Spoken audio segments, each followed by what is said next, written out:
Okay ပါမင်္ဂလာပါကျွန်တော်တကယ်ချင်းတို့ဒီနေ့ slow ကိုလက်ခတ်လေးကျွန်တော်ပြပေးပါမယ် slow ကိုလက်ခတ်ကဒီလိုမျိုးပေါ့နော် down down up up down down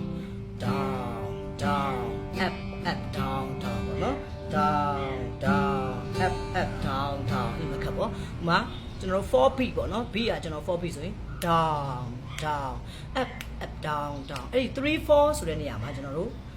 up up down down ကျွန်တော်လောက်အောင်ပါပေါ့နော် down down up up down down ဒီကျွန်တော်အခုရွတ်တဲ့တန်စင်လေးကိုပဲကျွန်တော်တငယ်ချင်းတွေအညီကိုမောင်နှမတွေရပါတော့ဒီတန်စင်လေးကိုနားထဲမှာဆွဲအောင်ရင်လုပ်ရမယ် down down up up down down အဲ့ဒီတန်လေးတိတိရပါတော့ down down up up down down เนาะဒီလိုပေါ့ down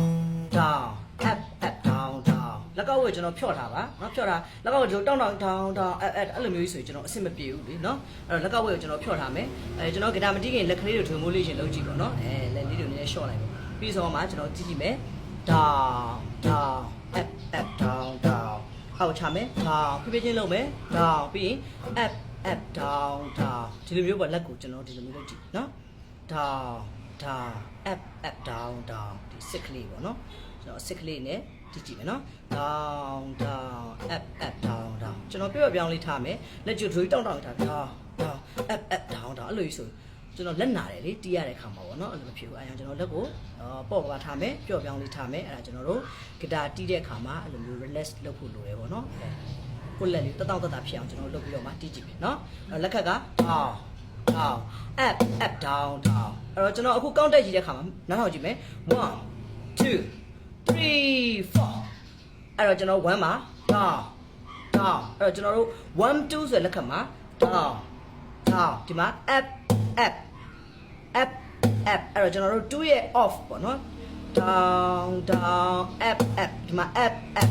up up ပြီးတော့မှ up up ပြီးတော့မှ down down ဆိုပြီးတော့4မှာကျွန်တော်တို့အဲ့တော့1နဲ့2နဲ့ရိုးရှင်းတယ် down down up up down down အဲ့လိုပေါ့အဲ့တော့ကျွန်တော်အဲ့လက်ခတ်ကိုတချို့ဆရာတွေကြတော့ဒီလိုခတ်တာပေါ့နော် down down up up down down down up အဲ့တော့ပြဿနာမရှိဘူးရတယ်အဓိကကျွန်တော်တို့1နဲ့2မှာတိုင်မင်မှာ down မလို့တယ် down down up up down down down down down down ရတယ်သူခတ်ချင်လို့ခတ်အဲ့တဲမှာကျွန်တော်တို့1 2 3 4အဲ့ဒီတဲမှာဝင်နေရတယ်နော်ဥပမာဒီလိုပေါ့ down down down up down up down up down up တိုက်လို့ခတ်ဒီ beat တဲမှာဝင်တယ်လေဆိုလို့ရတယ်လေနော်ပြီးတော့ down down up up down down ရတယ်နောက်တစ်ခုမျိုးခတ်မယ် down down up up down down down up down နော်ရတယ် up up down down down up တိုက်တယ်လို့ကျွန်တော်တို့ခတ်လို့ရတယ်အရေးကြီးတာကတော့သူ beat อ่ะ3 4 beat မှာပဲကျွန်တော်တို့အဲ့လိုလူးထားတဲ့လက်ခတ်မျိုးတွေရှိရဆိုတော့သိရပါ